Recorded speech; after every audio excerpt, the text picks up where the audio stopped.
Good morning students. हम लोग इस क्लास में जीके जीएस के अति महत्वपूर्ण 30 क्वेश्चंस को हल करेंगे और मैं आपको बता दूं इस क्लास में आपको पूरा पेपर वाला फील आएगा। इसमें हमारे जो भी क्वेश्चंस हैं वो एग्जाम की दृष्टि से 100% महत्वपूर्ण है और इसमें जो भी क्वेश्चंस हैं कई सारे क्वेश्चंस ऐसे हैं जो कि एग्जाम में बार बार आए हुए हैं। और इसमें आपको बता दूं इसमें सारे के सारे सेगमेंट शामिल किए गए हैं, चाहे वो हिस्ट्री हो, जियोग्राफी हो या करंट अफेयर्स हो या साइंस हो। तो चलिए फिर हम लोग करते हैं शुरुआत। पहला क्वेश्चन है हमारा, भारत के वर्तमान मुख्य चुनाव आयुक्त यानी चीफ इलेक्शन कमिश्नर कौन है? तो इसका हमारा राइट आंसर हो जाएगा option number B, Shri Gyanesh Kumar. यानी जो हमारे ज्ञानेश कुमार है ये वर्तमान में मुख्य चुनाव आयुक्त हैं। आगे चलते हैं, अगला क्वेश्चन देखते हैं। क्वेश्चन नंबर 2 है हमारा, भारतीय रिजर्व बैंक यानी आरबीआई के वर्तमान गवर्नर कौन है? तो इसका हमारा राइट आंसर हो जाएगा option number C, Sanjay Malhotra. यानी जो संजय मल्होत्रा है ये वर्तमान में आरबीआई के गवर्नर है। और आपको बता दूं जो हमारा आरबीआई है इसकी स्थापना वर्ष 1935 में हुई थी। कब हुई थी? 1935 में। आपको बताना है ये किसकी सिफारिश पे हुई थी। तीसरा क्वेश्चन है हमारा, भारतीय संविधान के किस अनुच्छेद यानी आर्टिकल के तहत चुनाव आयोग का गठन किया गया है? अनुच्छेद 324, अनुच्छेद 315, अनुच्छेद 280, अनुच्छेद 370। तो इसका हमारा राइट आंसर हो जाएगा ऑप्शन नंबर ए, अनुच्छेद 324। और मैं आपको बता दूं तो ये संविधान के भाग 15 में है। कौन से भाग में है? 15वें में। तो इसका राइट आंसर क्या हो जाएगा? अनुच्छेद 324, यानी चुनाव आयोग अनुच्छेद 324 में है। अब हमारा चौथा क्वेश्चन है, मानव शरीर की सबसे बड़ी ग्रंथि यानी ग्लैंड कौन सी है? तो इसका राइट आंसर हो जाएगा हमारा ऑप्शन नंबर बी, यकृत यानी लीवर। लीवर हमारे शरीर की सबसे बड़ी ग्रंथि यानी ग्लैंड है। अब सवाल ये है कि इसका काम क्या है? इसका काम ये है, ये पित्त का निर्माण करता है जो कि वसा के पाचन में मदद करता है और सबसे जरूरी चीज ये शरीर से हानिकारक पदार्थों को भी बाहर निकालता है। तो यानी जो आपके शरीर का लीवर है वो बहुत ज्यादा इंपॉर्टेंट है, इसको संभाल के रखिए। पांचवा क्वेश्चन है हमारा, पानी का अधिकतम घनत्व यानी मैक्सिमम डेंसिटी किस तापमान पर होता है? यानी पानी का घनत्व सबसे ज्यादा किस तापमान पर होता है? तो इसका राइट आंसर हो जाएगा हमारा option number C, 4 degree Celsius. यानी 4 डिग्री सेल्सियस पर जो पानी का घनत्व है वो सबसे ज्यादा होता है। अगला क्वेश्चन है हमारा क्वेश्चन नंबर 6, विटामिन सी का रासायनिक नाम क्या है? Retinol, ascorbic acid, calciferol, tocopherol. तो इसका राइट आंसर हो जाएगा हमारा option number B, ascorbic acid. यानी विटामिन सी का रासायनिक नाम क्या है? Ascorbic acid. अब सवाल ये है कि विटामिन सी किन में पाया जाता है? तो जो विटामिन सी है ये आंवला, नींबू, संतरा इन सब चीजों में पाया जाता है। अगर आपके पास विटामिन सी की कमी है तो उसकी कमी से होने वाला जो रोग होता है उसका नाम है स्कर्वी। क्या नाम है? स्कर्वी। आगे 7वां क्वेश्चन है हमारा, भारत का पहला परमाणु ऊर्जा केंद्र कहाँ स्थापित किया गया था? तारापुर, नरोरा, कलपक्कम, रावतभाटा। तो इसका राइट आंसर हमारा option number A, Tarapur, Maharashtra. यानी भारत का पहला परमाणु ऊर्जा केंद्र कहां पर स्थापित किया गया था? तारापुर में। इसकी शुरुआत वर्ष 1969 में हुई थी और ये किसके सहयोग से बना है? यूएसए यानी ये अमेरिका के सहयोग से बना है। ये भी हमारा इंपॉर्टेंट है। अगला क्वेश्चन है हमारा, प्रकाश वर्ष यानी लाइट ईयर किसकी इकाई है? समय, दूरी, प्रकाश की तीव्रता या द्रव्यमान। तो इसका राइट आंसर हमारा ऑप्शन नंबर बी, दूरी। यानी जो प्रकाश वर्ष है वो किसकी इकाई है? दूरी की इकाई है। आगे देखते हैं, अगला क्वेश्चन है हमारा, ये तो क्वेश्चन आपको 99% पता ही होगा क्योंकि ये क्वेश्चन हर एग्जाम में लगभग पूछा ही जाता है। सत्यमेव जयते किस उपनिषद से लिया गया है? तो इसका राइट आंसर क्या है हमारा? Option number B, Mundakopanishad. यानी किससे लिया गया है? ये मुंडोकपनिषद से। और ये हमारा कहां पर स्थित है? अशोक स्तंभ में स्थित है। ये जो हमारा लिखा गया है ये देवनागरी लिपि में लिखा गया है। 10वां क्वेश्चन है हमारा, हंसाने वाली गैस यानी लाफिंग गैस का रासायनिक नाम क्या है? तो इसका राइट आंसर है हमारा option number C, nitrous oxide. क्या हो जाएगा? Nitrous oxide. लाफिंग गैस को हम लोग क्या बोलते हैं? N2O। और मैं आपको बता दूं इससे केवल आप हंसते नहीं हैं, कभी कभार लोग बेहोश भी हो जाते हैं। अगला क्वेश्चन है हमारा 11वां, गदर पार्टी की स्थापना सैन फ्रांसिस्को में किसने की थी? तो इसका राइट आंसर हमारा ऑप्शन नंबर बी, लाला हरदयाल ने। लाला हरदयाल ने किसकी स्थापना की थी? गदर पार्टी की। और वो भी कहाँ? सैन फ्रांसिस्को, अमेरिका में, 1913 में। अगला क्वेश्चन है हमारा 12वां क्वेश्चन ये है हमारा, हमारे सौरमंडल का सबसे चमकीला और सबसे गर्म ग्रह कौन सा है? तो इसका हमारा राइट आंसर हो जाएगा ऑप्शन नंबर बी, शुक्र यानी वीनस। ये हमारा सबसे चमकीला और सबसे गर्म ग्रह है क्योंकि इसमें सबसे ज्यादा कार्बन डाइऑक्साइड पाई जाती है और इसे हम लोग भोर का तारा या सांझ का तारा यानी मॉर्निंग स्टार और इवनिंग स्टार भी कहते हैं।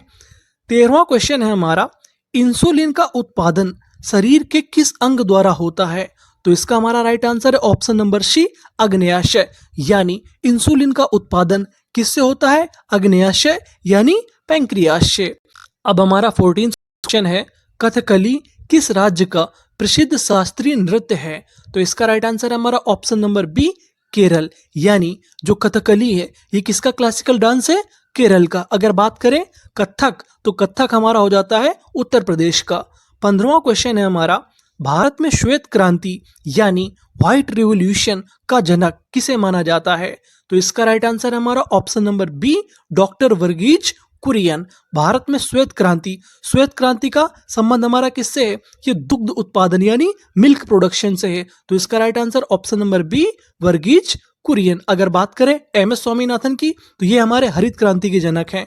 अगला क्वेश्चन है हमारा, वायुमंडल में सबसे प्रचुर मात्रा में पाई जाने वाली गैस कौन सी है? तो इसका राइट आंसर हो जाएगा हमारा ऑप्शन नंबर बी, नाइट्रोजन। यानी वायुमंडल में सबसे ज्यादा क्या पाया जाता है? नाइट्रोजन। और नाइट्रोजन की मात्रा 78% है। कितने परसेंट है? 78%। अगला क्वेश्चन हमारा 17वां क्वेश्चन है, किस मौलिक अधिकार को डॉक्टर भीमराव अंबेडकर ने संविधान का हृदय और आत्मा कहा था? तो इसका राइट आंसर है ऑप्शन नंबर सी, संवैधानिक उपचारों का अधिकार। इसको डॉक्टर भीमराव अंबेडकर साहब ने क्या बोला था? संविधान का हृदय और आत्मा। ये अनुच्छेद 32 के तहत आता है। किसके तहत आता है? अनुच्छेद 32 के तहत। अगला क्वेश्चन देखते हैं, ध्वनि की तीव्रता मापने की इकाई क्या है? ये तो बहुत ही आसान है। इसका राइट आंसर है हमारा ऑप्शन नंबर बी, डेसिबल। ये हम लोग डेसिबल से ध्वनि की तीव्रता मापते हैं। अगला क्वेश्चन है, डिस्कवरी ऑफ इंडिया यानी भारत की खोज पुस्तक के लेखक कौन है?